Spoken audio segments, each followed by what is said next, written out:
So I think we're live now. It says live. Well, that's the recording.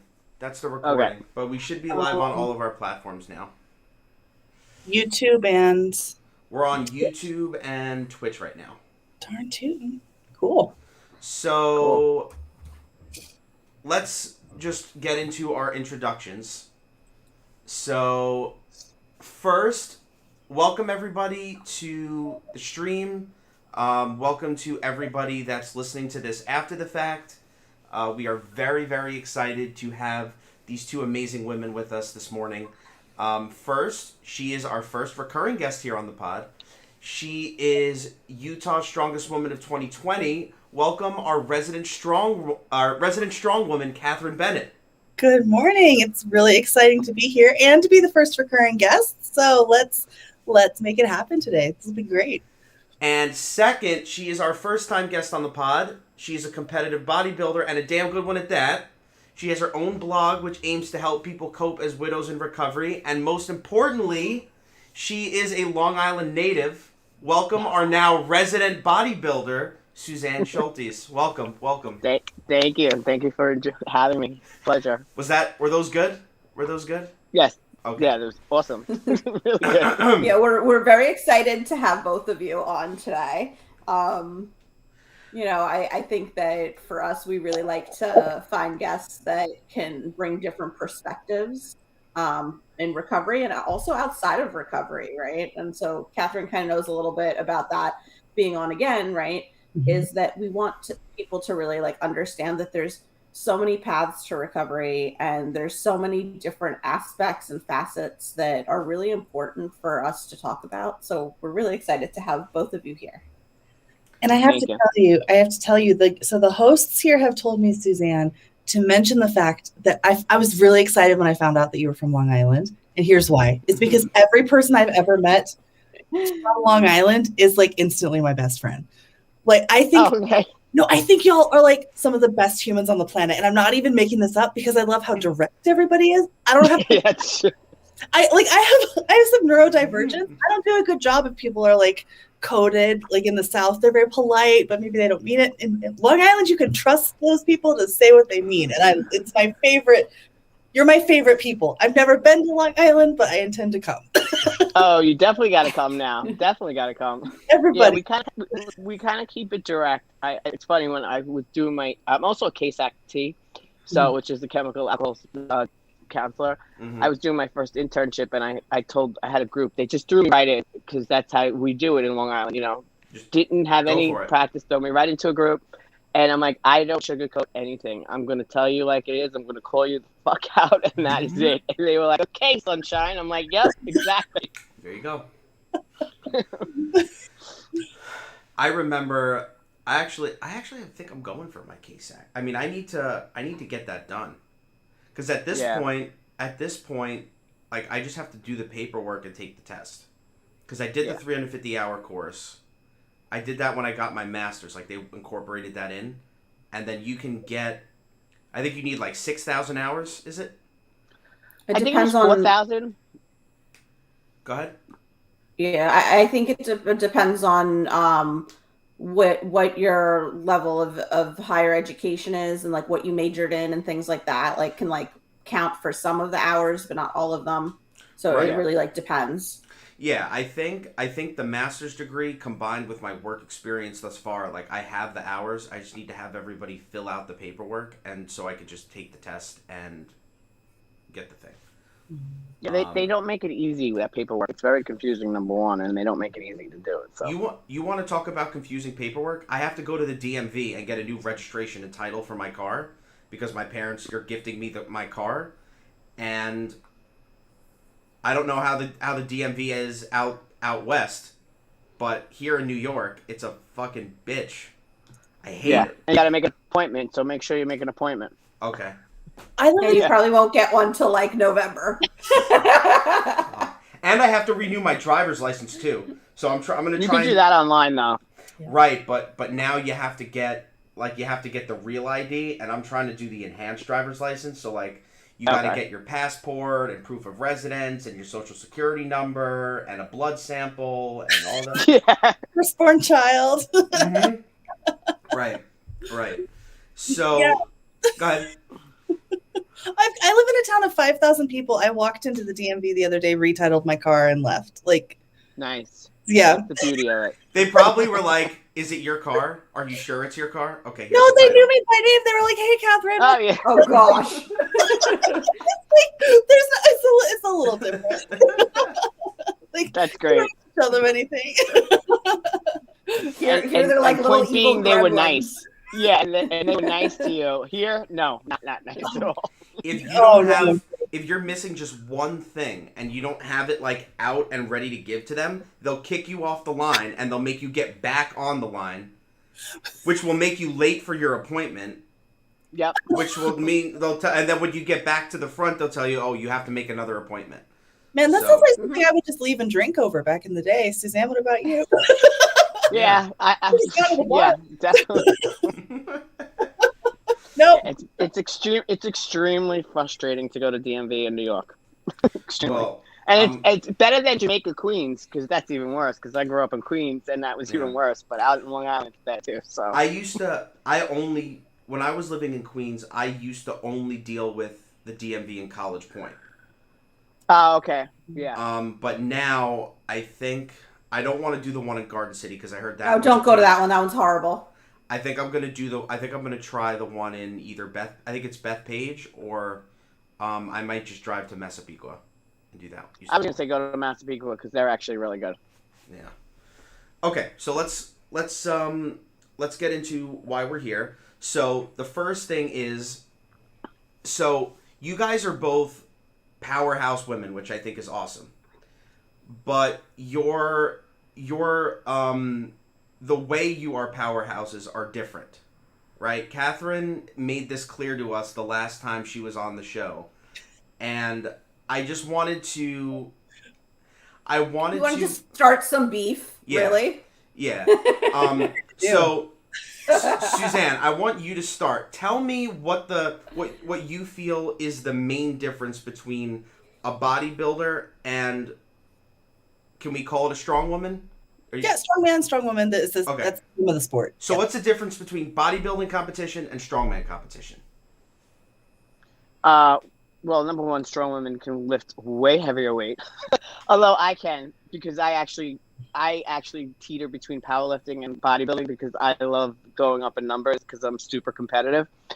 But bodybuilding is purely aesthetics. You want, of course, build your body, and you're going on stage to show off the muscle that you did, so you're stripping it all the fat down. So it's different. We still lift heavy.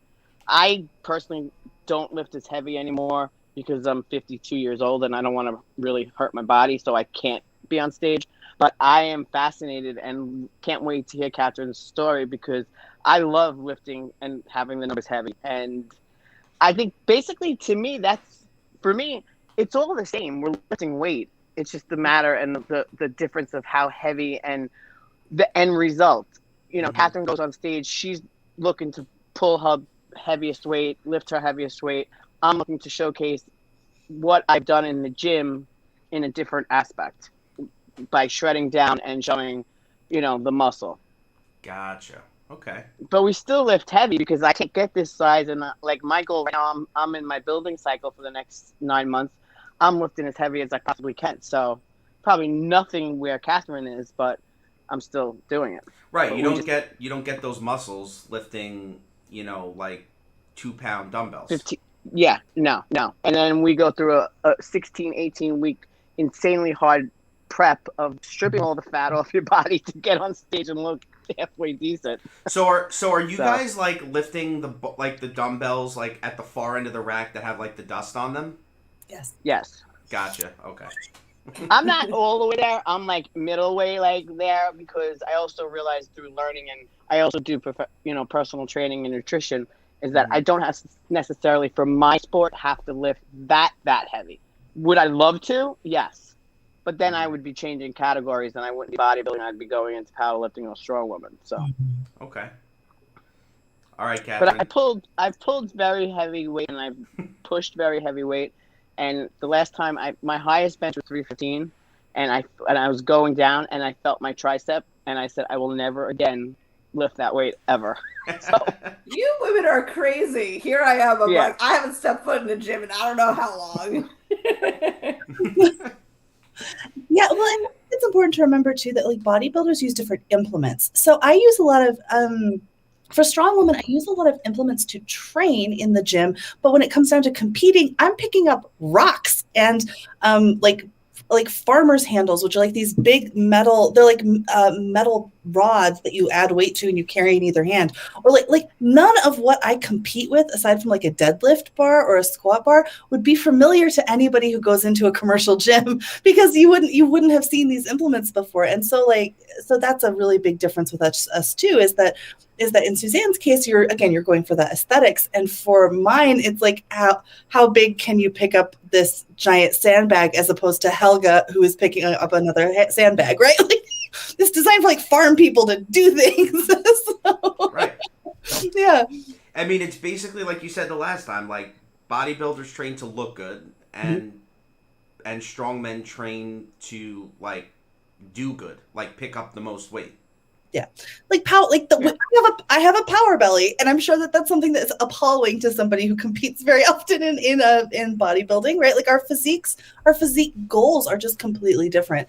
But the discipline that goes into bodybuilding is astonishing because I have done one cut in my life to move to a different weight class, and I almost lost my mind. So I can't, like, getting that small taste of it. I can't imagine what y'all are up to. the cut's the easy part because you have the end result. Like when you're training for a competition, you know the end result. So you just keep pushing yourself, no matter how many times you got to pick up that rock or whatever you're doing. You know you're pushing it to the end result. The cut's the easy part.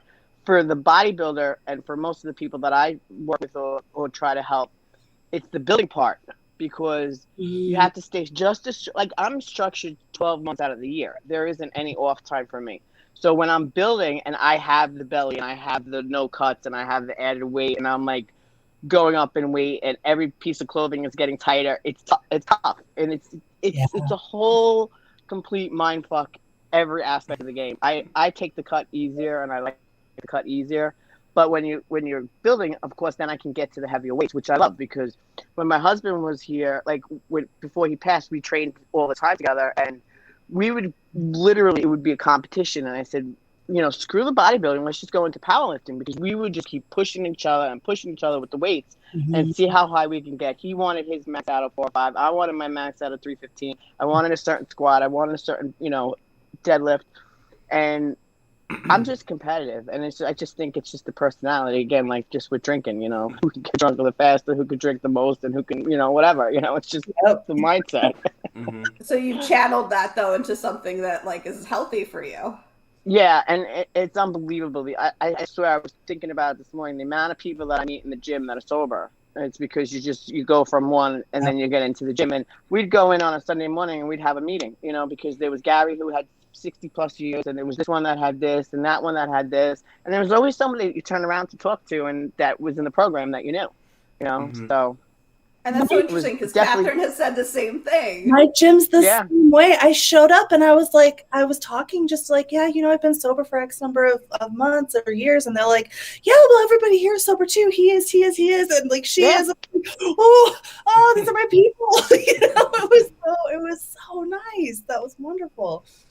Yeah, I truly find that you meet so many sober, recovering alcoholics, addicts, everybody in the gym. And it's great. Because at least and sometimes it's good and sometimes it's bad because you can become addicted to the exercise part of it and the training part of it, and you're actually just switching the addictions. But it's a far healthier something to be go to and doing every day than to be drinking. That's for sure. Well, I would just add that I'm sure you guys are. This kind of goes into my next question, but like you guys are in the gym, far often, I would argue, than the normal person who's just going in there to lose a couple of pounds. But like, if being in the gym is like adding to your life rather than taking away from it, it's not necessarily considered an addiction, but more of what we would call being excessively enthusiastic about something. There's nothing wrong with being enthusiastic about lifting weights and bodybuilding. and it's adding to your life, not taking away from it. So go as often as you want. Yeah, well, you have to be thoughtful about that though, because sometimes it is adding to your life, and sometimes you need rest. Your body is breaking down so much. I, for instance, injured my foot earlier this year, and I didn't realize really how much of rest I was going to need. It's really easy for me. Alcoholics and addicts will eat green beans, and if green beans got us to have different brain chemistry, we would eat green beans until we got sick. That's the thing is with the gym. For me, I have to be really careful about it because I will put other things in my life below my training inappropriately, like my work below my training, or I'll put my family below my training because I'm like, well, I have to be there. I have to go. No, you don't. Yeah. No, you don't. Yeah. I find myself doing the same thing. Suzanne, I don't know if that's your experience as well. 100%, which is why I get up at 4 o'clock in the morning to train, because that way absolutely nothing is going to interfere in my day, because if not, I'm thinking about training all day long. Because my husband used to like to train in the afternoon, and I would be like, no, I'm going to train in the morning. I'll go back with you because, hey, a second chance at the gym is great. It's wonderful. I could go twice a day, whatever. Who needs to rest? And so I prioritize. For me, it's my drive, my discipline, my end result. I want my pro card. I want to go as far as I can go. I want this. So that's the healthy addiction or the healthy activity for me. It's the drive. I base my meals around it. I base you could say in my life, because I get up and everybody's like, why do you get up so early? And I'm like, because I want to be in the gym. And number one, I don't know about you, Catherine, but it feels good when it's done. So I have the rest of the day to do whatever I have to do for life, and it's just the way I'm programmed. And it's funny you should say, because my husband passed in October of 2020 last year. And I was in the gym the very next morning. We have a garage and we have a gym. I didn't really lift, but I knew that I had to keep going and I had to keep consistent and I had to keep doing what I was doing. But I ran myself so ragged between grieving, not eating, because I had no appetite, none whatsoever. And I switched coaches, and he prescribed 2 rest days a week, Saturday and Sunday. Never in my life had I had 2 days off. It was always 6 days a week. So he's like, you don't understand the importance of rest. And I didn't listen, of course. Sometimes I did. And I wound up fracturing my tibia. So I had to rest. Yep. But I was still that's in the the bigger bone in your lower leg, right? I was still, technically it's like the shin bone. I was still in the gym doing the stuff and everything like that. But then I realized, you know what? I had to take a whole week off, which almost killed me. And now finally, and this was in February, finally I have no pain in my legs, nothing at all. So you definitely have to know the fine line between resting and doing what you have to do. Yeah, I think if you don't mind, I think that grief is an emotion that's easy for me to hide at the gym. Like, I'm going through some stuff right now where I've lost a good friend to addiction this week. She passed after an overdose. So sorry. Thank you. But it's when you feel that grief, it's like there's that whole meme about where do we hide our pain in our muscles, and how do we endure more pain? We get bigger muscles, right? Like there's that whole thing, and that's how I feel like once I stop moving, now I have to feel it, and so I really have to be cognizant about that too, because I have to process that grief at some point, and if I don't, it's going to come out, and it's going to be ugly. So I think it's really interesting that you make that point about grief. Motion for me helps me deal with it, It was extremely, I just, like I said, I'm coming up on a year, and I don't even understand where the year went. I'm still deep in grief, because for me, it's a little bit harder because we trained together. We competed together. We did so many things together in the gym. We would go on a Sunday or Saturday when he was off, and we would spend 3 hours to 4 hours in the gym and do the whole breakfast, the lunch. So sometimes when I walk into the gym, like when he first passed, I had to really focus, because even looking at the bench, I broke down. And even to this day, I still break down. It's harder for me because that was such an attachment for us, But I think that it does help people in grieving and depression and anxiety to definitely keep moving, definitely keep motivated, definitely keep just pushing the weight, doing those things. Because for me, I have a blog and I wrote about it. It was the bar. When I got underneath that bar, my tunnel vision just kicked in. I didn't think of anything else. I could have my ear pods in. I don't know what music was playing. I was just focused on lifting that weight, feeling it, and that was it. That all changed when he passed away. Because my head is so scrambled, I don't have that laser vision focus right yet still. But that's what I loved going to the gym is it was my therapy. It wasn't so much about going in and lifting the weight, feeling it, or hitting my PR or whatever. It was for an hour and a half, 2 hours, I didn't think about anything. Yeah. You were just in a zone. In a zone. Is there... And that's the best feeling in the world. Go ahead, Anika. I was going to say, I think that's why, like working out and bodybuilding, powerlifting, any of those things can be really helpful, especially like in early recovery, because it helps you kind of zone out and you're not thinking about that drink or drug, right? But then once you get to a certain point, something in your life happens. And unfortunately, sometimes it is grief. And then it goes back to the issues are in our tissues, right? And like a lot of the stuff that like therapists are taught. What was that amazing nugget that you just dropped? There's issues in our tissues? Issues in our tissues. And so a lot of the work that I do with people that have trauma, loss, grief, things like that is using Bessel van der Kolk's work and how like all of that trauma is stored in our body, right? And like now we're using movement to express that emotion, where before the movement was not in, like we didn't have that connection of the brain and body together, and now we do. And now it's something that's super uncomfortable. It's like something we have to work through. It takes it to a new level. And so now you're going to be using your working out and powerlifting and bodybuilding as something that connects your brain and body to work through what you're going through in a healthier way. Right. So whereas you would pick up before, now you're actually going to use this activity to work through the emotion that's coming up. And so I do a lot of work with people around like more subtle movements. So like I'm a registered yoga teacher and I work with people in doing that. And what I found is a lot of people are like, they're sitting there crying doing these yoga poses because their body is releasing that trauma and grief in that moment.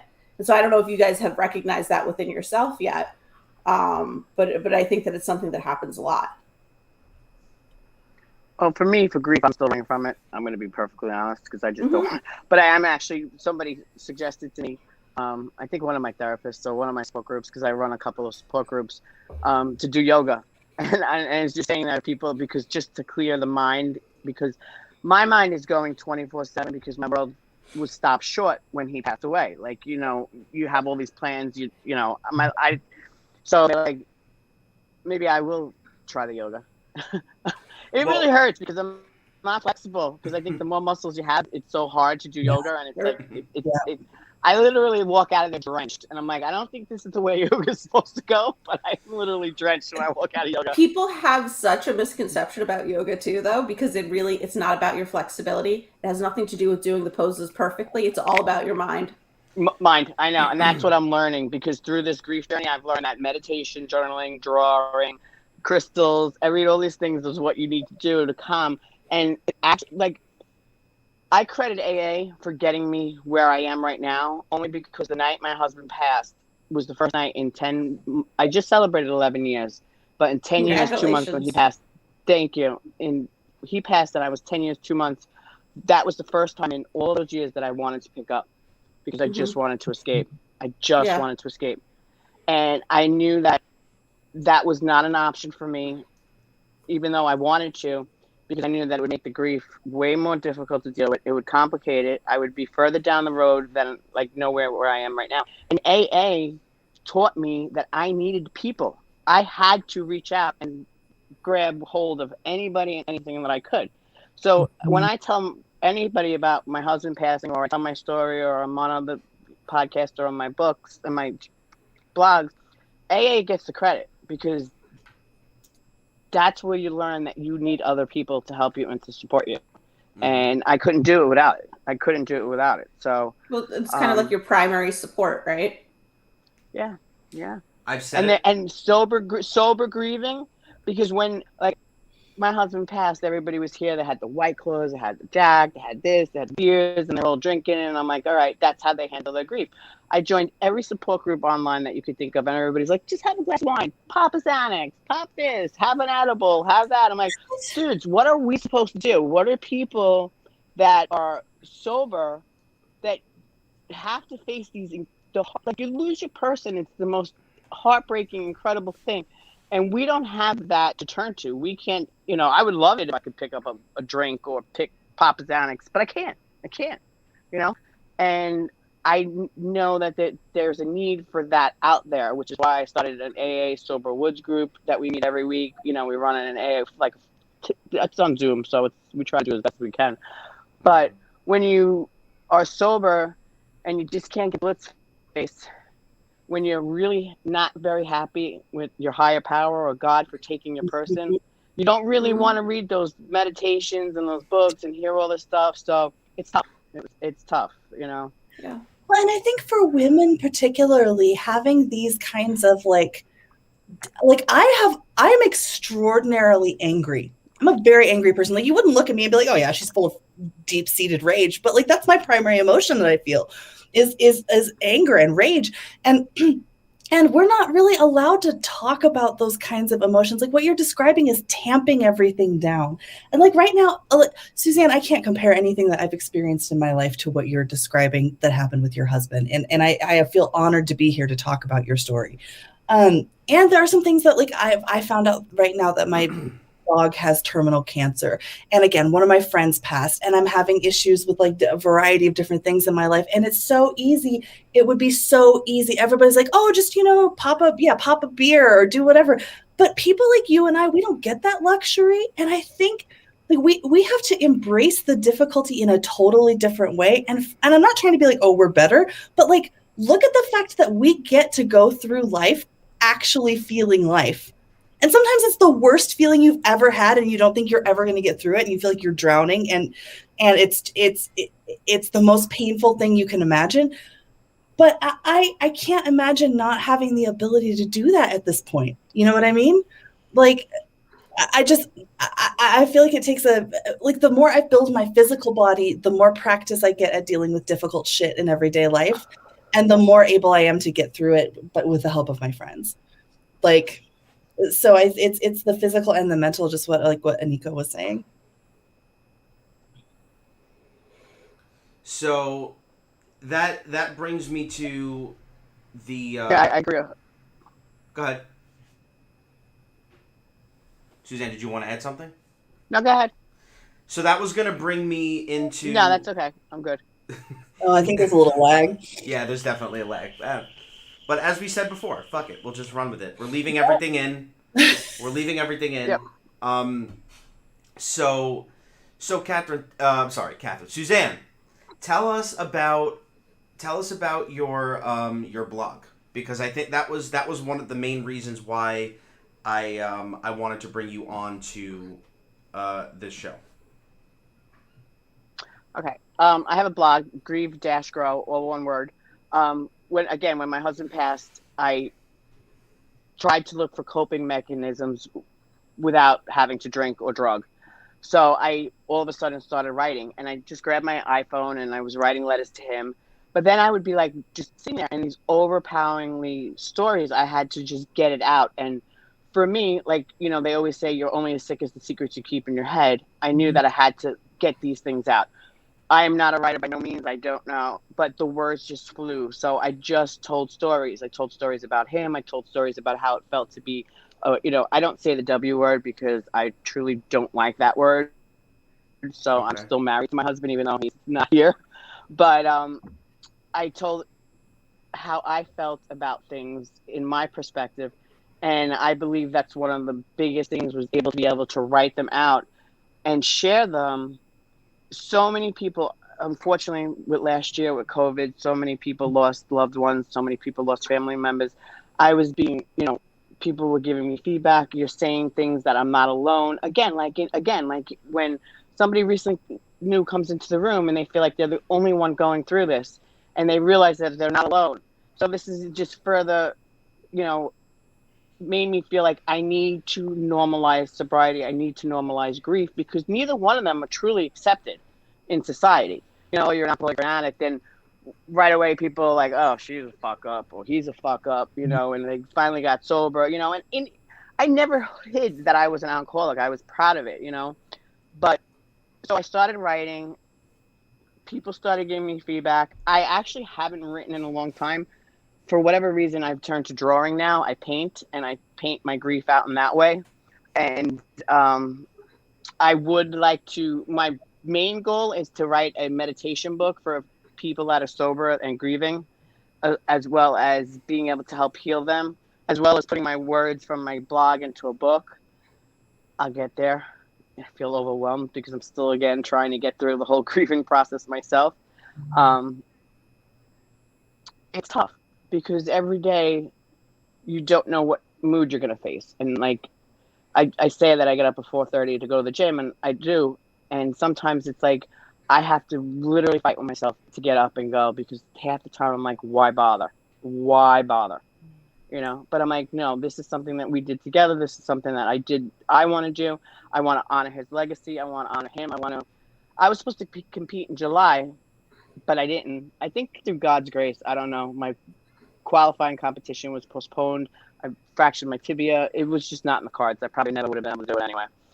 But because you got to get this really dark tan, and I was not going to be able to not cry and have streaks of tear tan down my throat, my face. But so the blog is, like I said, it's out there. I have also an Instagram that I try to post things, but I feel that so many people reach out to me and they're like, oh my God, just keep writing. You're helping me. You don't understand how much you help. And I get a lot of it in the bodybuilding community too. And I used to joke with my husband, his name is Bobby.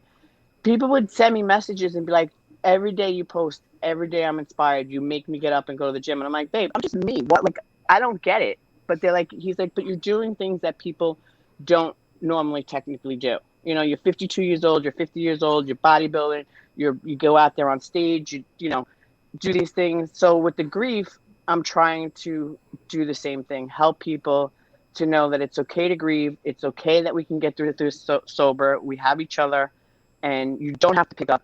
And more importantly, I feel that the need is that people could have lost their mom, dad, sister, brother, husband, wife years ago and spend their whole life trying to cope with grief, that they self-medicate and they pick up. And I know so many people that have said that to me. They say, I didn't know, like, I didn't go to therapy, or nobody, like, you know, in Western civilization, you have 3 days off from grief, go back to work, everything's supposed to be perfect. And that's not happening when you lose your person. You lose your mom, you lose your dad. That's pivotal moments in your life. And people are like, oh, they're kids, they'll adjust, they'll get through it. No, unfortunately, some don't. They pick up the first chance they get. They do this, they do that. And I don't, like, when I went to school, I went to Suffolk County to be a CASAC, and I said to my professor, I want to work with adolescents. He's like, whoa, that is the hardest group to work with. I would agree with that. They don't have consequences. They don't suffer. They haven't suffered consequences. They have nothing. I said, but I want to stop them before they get to the point where they need. I want to help them, and I want to deal with the issues that they have before they get to the point where I was, because I didn't pick up until very, very later in life. I picked up when I was like 34, 35, but I was an ACOA. So I lived knowing that at any moment, if I took a drink, I could become an alcoholic. You know, my story is vast. I'm not going to go, but that's my goal with the blog, with doing these things and trying to figure out how to get everybody to like normalize these things that have been stigmas for so long. Suzanne, have you thought about like working at like Outreach House? Have you heard of Outreach House? They're I haven't heard. It's an inpatient. It's like a residential adolescent treatment program for teenagers in recovery. And where is it in? Where is it located? It's in Brentwood. Okay, because I interned at Phoenix House, and I know all the places, but I don't know Outreach. It's on Crooked Hill Road. Like drawing a blank. It's on Crooked Hill Road, I know. right by I know exactly. State. Yeah. But I know exactly. if you want good experience working with adolescents in recovery, that's where you got to go. Okay. I'm gonna write that down before I forget. And I'm sure they're always going to be looking for people to run AA meetings. Like they do, they have guest speakers come in. So if you want, Okay. I'll give you the phone number. I'll give you all that stuff.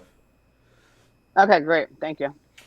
Do you mind if I pop in here? Something that Suzanne said really struck a chord with me. Go ahead. Yeah. Okay. Suzanne, what I admire about what I'm hearing your story, and of course I don't know you, but I hope we get to be friends after this. Yeah, without a doubt. Yes. All right. Okay. What I love that I heard you say is that you're still going through a lot of challenges, but I think it's important for us to realize that you don't have to be healed to help other people. We have this whole concept that, like, in order to be an effective support network for other people, you can't have any more issues. You must do your yoga every morning. You must be emotionally square. That's not true. I am a hot mess like 99% of the time, but I show people how much of a hot mess I am. And like, you're very open about it. I'm extremely open about my sobriety in arenas like my job, which is not, and I'm a professional, and to come out and be like, hey, yeah, I'm a recovering alcoholic and I have substance abuse issues and I do this strongman stuff. Not typical woman stuff. and it really throws people back. But I think, so the reason I got sober is that there were 3 people at my job over the years who kind of pointed me and said, hey, have you considered the program of AA? They were wonderful people, and they noticed that I was going through some stuff, right? And those people weren't perfectly healed either. But I think we have to discard this notion that in order to be able to help people, you have to have certain certifications or you have to be fully prepared. Like, it doesn't matter. When it's your time to help, you are put in the role where you need to help. And as sober people now, we have the ability to do that, as opposed to when I was in the shit, when I was drinking and drugging, like I couldn't go and put my hand out to help my neighbor. I was too busy feeding my own selfish self, Yeah. So I'm just grateful that you're sharing that aspect of the story as well, because being transparent about that is really useful to me. So thank you. Yeah. Thank you. Go ahead. I just feel that having gone through this pain and again, going on through life, I've gone, again, child of alcoholics, both parents, probably every single member of my family was an alcoholic, Irish family, whatever. Divorce, childhood sexual abuse, crazy traumas throughout my life, and then losing my husband. I said, if I have to go through the worst possible pain in my life, there's going to be a purpose. And the only way to heal through this is to help others, because I can't just sit back and not do it alone, So, sorry, go ahead. Oh, no. I think that's wonderful to add. I was going to say, one of the first things that a supervisor years ago said to me, and actually my own therapist many years ago, was like, you only have to be a little bit healthier in that one aspect to help somebody else. Yeah. Right? So that's really it. And I tell people that especially when I'm supervising them or working with them, I'm like, that's all you have to do. Nobody's saying you have to have that down perfect, that you're going to be an expert in it. No. Right. So just putting down the drink or the drug, and the fact that you have 1 day sober, you can help somebody with 1 hour sober. Mm-hmm. Right. 100%. And that's how that works, and that's what I found in working with people for the past number of years is it's completely true. We all are going to go through our own shit, right? And we all have these things that we're working through. And this is what I admire so much about people in recovery, is that you're willing to talk about it, right? You're willing to be open and honest about it and share and help somebody else without ever expecting anything in return. 100%. Well, because we had people do that for us, right? Yeah. I mean, I had people believe in me that I could get sober, and I'm shocked. I wake up every day and I'm like, wait a second. I'm not hungover. I'm still excited about it. And I've been sober almost 4 years. You know what I mean? So congrats. Yeah.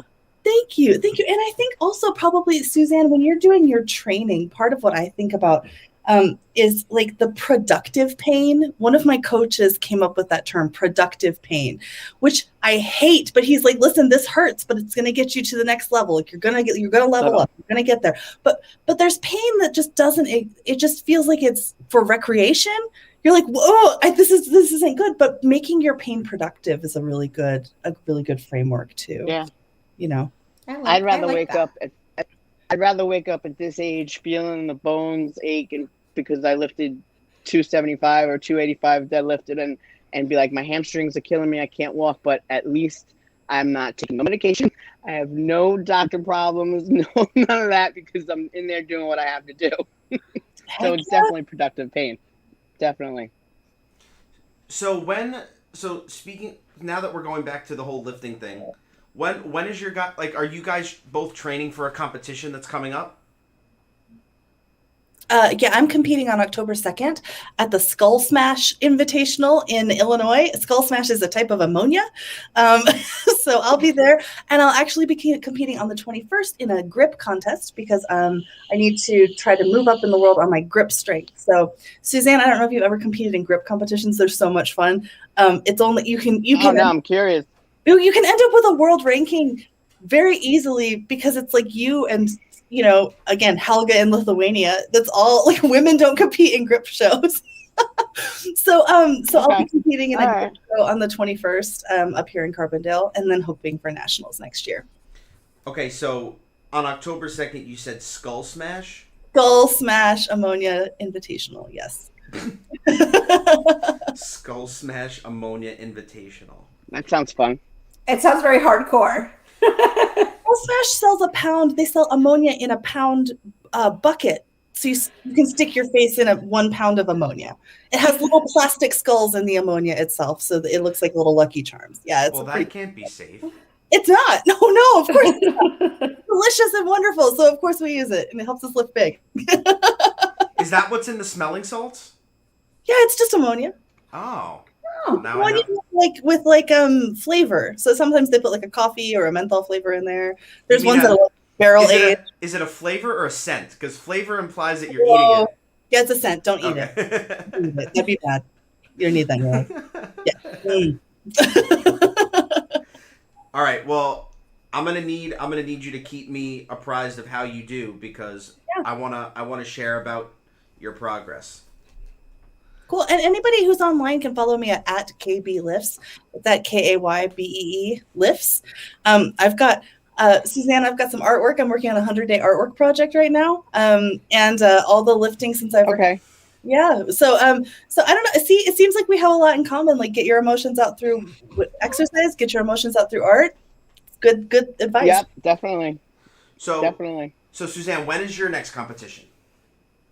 My next competition won't be until the second week of July of 2022. It's a Masters Nationals. I don't have exact dates because it's like a 5-day, 4-day thing, but I have to qualify for it probably 2 months out, and I haven't picked a competition yet. So I'm just like leaving it till I see what my coach says. Now again, like how are these competitions structured? Because like I've seen like the Arnold Schwarzenegger strongman competitions, and it's usually like, there's the deadlift, then there's the thing where they toss the cans over their head, and it's like all these different events. But like, how is a bodybuilding competition structured? Well, you do there's classes. So like I'm just gonna do the women, but like if for women there's bikini, which is probably like 5,000 girls that do bikini. Then there's figure where you have a little bit more muscle. It all depends on the classes. You definitely have to have muscle, but they don't want any vascularity. They don't want you the shredded look. They actually put a new category in wellness, which I have no idea what that is. It's new, so I haven't even followed up on it. Then there's physique, which I started out in, which is of course obvious muscle. You want a little bit of it's a very tight line of how much vascularity, how much shredness they want to see, how much of the muscle rip. And then I moved up to bodybuilding because I figured if I'm doing this, I'm going all out and I'm going bodybuilding, top of the tier. And that's broken down into lightweight and heavyweight. I'm heavyweight because right now I'm sitting at 162. So I think the cutoff is 145. I've never been below that. I definitely have to build my legs more, but that's where you're as shredded as possible, vascularity. And again, you could have everything perfect. The only problem with bodybuilding is that you sit in front of a bunch of judges, and it all depends on what they're looking for that day. Mm-hmm. You could have the best physique in the world. You can come in, and I've had clients, and I don't win, I don't place, I don't do anything. And then, so it's very crazy, mind screwing, and you're like, I'm never doing this again. You drive the whole way home, and you're like, screw this, fuck it, I'm not doing it. And then the next day, you're like, all right, let's go. And that's and it's it just keeps. And that's what's completely different from strongman competitions, because it's all about, like, if you can lift more weight than the next person, you're gonna win. Well, okay, you think You that, win it. but if you want to talk about the judges, okay, me and Suzanne probably have a similar opinion of some judges, because they'll say, oh, that wasn't a lift, and you'll complete the thing, you'll lock out, and you'll stand there with it over your head, and they'll be like, no lift, and you're like, this is a lift. It's up in the air. It's above my head. I don't know what to tell you. I'm locked out. Like, that's so there is a measure of subjectivity in any individual weight sport. Powerlifting's the same way. Like, you get your deadlift up and locked out, and sometimes they say, oh, well, you hitched. There's So there's some measure of subjectivity, but that's what kind of keeps you on your toes in this whole thing too.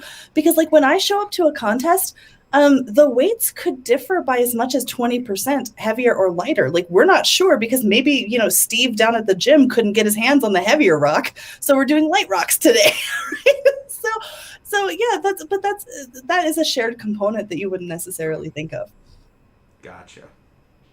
So is there anyone for both of you guys, is there anyone in the field of strongman competition or bodybuilding competition that you guys look up to and like, that guy's like, or that woman is the GOAT? Like, who's the person that you look up to and you kind of want to model, I guess, what you do after them? Yeah, Suzanne, I'll let you field that one first if you want. Oh, is she frozen? Oh no. Oh, no, we lost her. Oh, hopefully we get her back. Hold on. Okay. Wait, hold on. Hello? We I'm got here. you back? I'm here. Yeah, Okay. everything just disappeared. Yeah, everything just disappeared.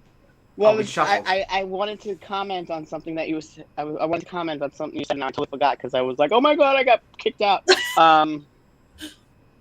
You were saying about it makes, for me, when the judges are subjective, the bottom line is, yes, I want to place. I want to win. I want my pro card no matter what. And I will continue until I'm 80.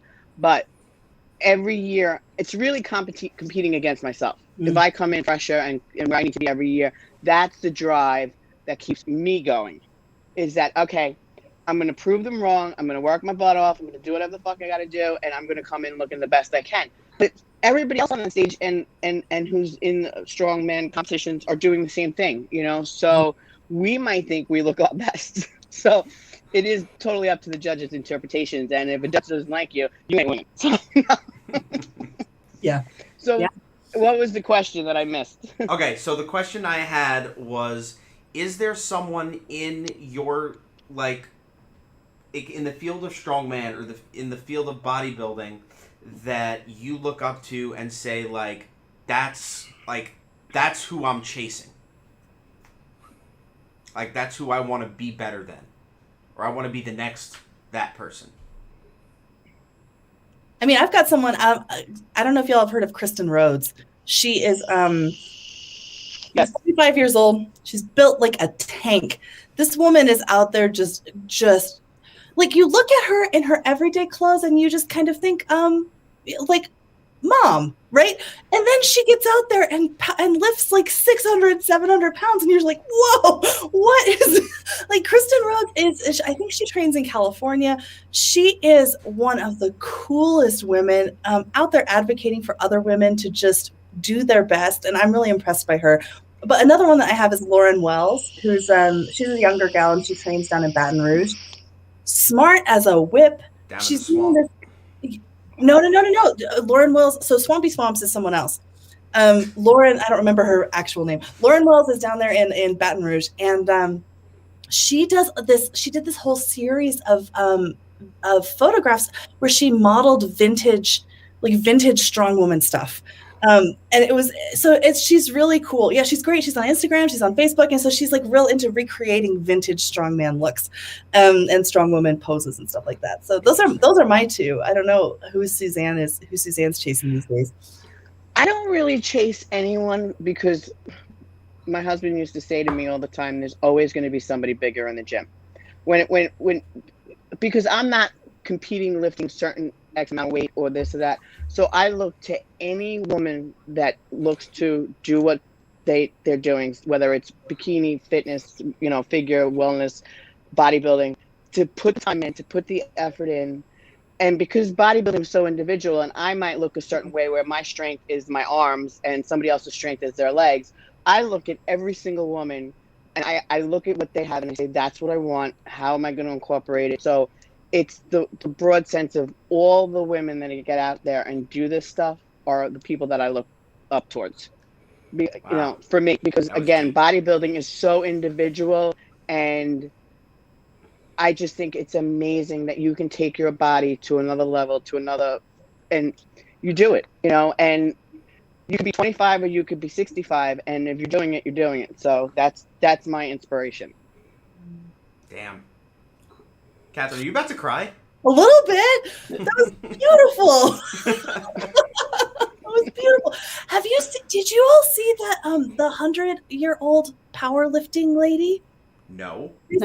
Yes. Oh, there's a 100-year-old. You're talking about women of all ages getting out there and being inspired and feeling this. Yes, there's a 100-year-old lady who just competed in a powerlifting show. She's the oldest powerlifter currently active, in the societies and stuff, in the associations. Yeah, and she deadlifted 160, 180. Not a small amount for a 100-year-old. Wow, that's awesome. She's a badass. Started weightlifting in her 80s. Where is she from?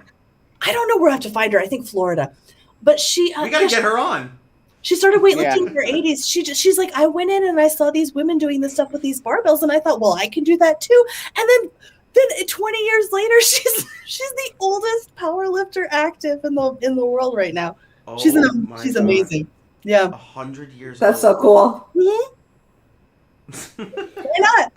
So you know what I really love from hearing from both Catherine and Suzanne is all these women supporting each other in this too. A lot of times society wants to show the competitiveness and cattiness and things like that. And I just love the fact that both of you have talked about how supportive other women in bodybuilding and powerlifting can be. And I just think that that's so amazing, because I think people need to hear more about that, society, even talking about anger, right? Or some of the other things that we've talked about, how women have been told to stifle this shit down. Please. We need to be able to share this and break some of that stigma, and it's such bullshit. And so I really appreciate that. I just gotta say that I don't think it's any coincidence that I think it's all the guests that we've had thus far, with the exception of Tim, have been women, because you guys, between you two and Chelsea, who we met with last week, you guys are three of the strongest people, literally, physically and mentally, that I've ever met. And I think what you guys are doing for your sports and for the people that you're trying to help, psychologically as well, I think that I'm having trouble finding the words, but I'm just trying to say just keep doing what you're doing. You're crushing it. Shit like that. That's what I'm trying to get at. Yeah. Well, I think what we've seen, which is so interesting, actually, now that I'm thinking about this a little bit, is the women are showing us how they are strong in so many ways that we don't traditionally think about women as being strong, right?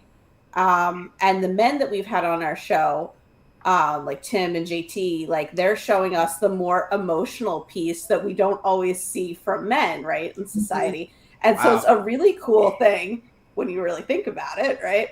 That like in that way, I think on the Sober Highway, we're really trying to incorporate that, like cut the shit. We're all people, and we all have these different things that are going on, right?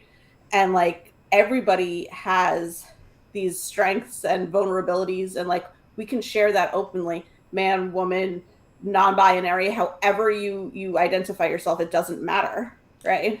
Like just keep being yourself, showing the world who you are, spreading your message of hope, because that's really what this is about hope and how to heal yourself, how to help heal other people. And that's the message that I get from all of our guests, really.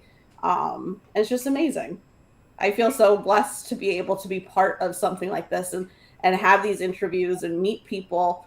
Both of you are truly amazing and inspiring. Look at us crushing gender norms here on the Sober Highway podcast. Love it. Look at us. Yes, definitely. Honestly, and thank you for having me. Oh, it's been an absolute pleasure. So before we go, I want to do two things. One, I know I asked you guys to bring a couple of zingers. Did you guys bring anything that you wanted to share? No, because they like each other too much. Oh, you guys like each other now? Are we not doing that? I respect her, and I feel like Suzanne would find me if I was too mean. And vice versa. So we're not doing. Well, Catherine, if you ever decide to come out to Long Island, we should all get together and have dinner, and just without a doubt, and do all that cool stuff. So the last and thing go to the gym. Yes. Honestly, that would be so much fun. I'm actually kind of scared. Time on. You give me an idea. We're gonna make it happen now. Okay. We could go to the legendary Beth Francis gym, and we can really train. Wait, which gym is that? Powerhouse of Beth Francis. Ooh. Famous. Yeah. Okay. Famous places. Okay, so the last thing is where can our listeners? We actually have 2 viewers, one on Twitch, one on YouTube. Where can our viewers that are watching now and our listeners after the fact, where can they all find you guys? So mine, I'm on Instagram at KBLifts. And interestingly enough, if you want to join me on LinkedIn, which is my primary social media platform, it's Catherine Bennett Writes. I do a lot about sobriety stuff on my LinkedIn page. So those are my 2 places where people can find me. Okay, I'll link those in the show notes after the fact. So IG and LinkedIn. I can be found at. Go ahead. IG is grieve-grow, all one word. And my blog can be found at grieve-grow.blogspot.com. Okay. And I also, in my Instagram, I have a link tree, so it posts to all my other podcasts and my blog too. So beautiful. And I'm also on Facebook too, grieve-grow. Okay. Now we got one more thing. What is one piece of advice that each of you would like to give to either someone in recovery, someone who's grieving, any last words? For me, it's just don't be afraid to tell people what's happening. Because for me, if I try to isolate, if I try to hold in those feelings, if I try to pretend like nothing's wrong, that's when I get into the danger zone. If I just tell a friend what's happening, I tend to do better. So if you're struggling, tell a trusted friend, and you don't have to do any of this alone. Tell a trusted friend or get a hold of me or Suzanne, probably on Instagram, right? If you're somebody who needs a hand, we are people that are safe and we can help. So that you don't have to be alone. Suzanne? I'm going to say for people that are sober, definitely reach out, number one, foremost. You're not alone in this. For people that are grieving while sober or just grieving, grieve gently, be kind to yourself. Literally take it 1 second, 1 minute at a time. Just keep moving forward. Even though you think that you're not doing anything, every day that you get up and you face the world, you're doing something. But reach out if you need help. Okay. So I think those were amazing words from both of you, and I think that's where we'll call it for the stream. Thank you everybody for listening. If you enjoyed what we all spoke about today, and you want to follow Catherine and Suzanne, I will link all of their social medias in the show notes. If you liked our content and you want to see more of what Anika and I do, you can follow us on all of our social medias. We are on Facebook, Instagram, Twitter, and TikTok. Get involved with our TikTok campaign to get AJ McLean on the Sober Highway podcast. We will not stop. We will not stop until he is on this show. You can listen to us on all of the major podcasting platforms. We are on Apple, Spotify, Google Podcasts, Amazon Music, and Stitcher. Subscribe to us on all the platforms, all that cool stuff. If you or someone you know has any information that you want to share with us, if you want to be a guest on our show, or if you know someone who wants to be a guest on the show, you can either DM us on any of our social media platforms, or you can send us an email at thesoberhighway@gmail.com. Anika, any last words? No. Okay. No, just thank you, ladies, for joining us today. We're really appreciative. It was really a truly amazing experience, and just thank you again. All right. Well, that's gonna. Thank you for having me. That's gonna.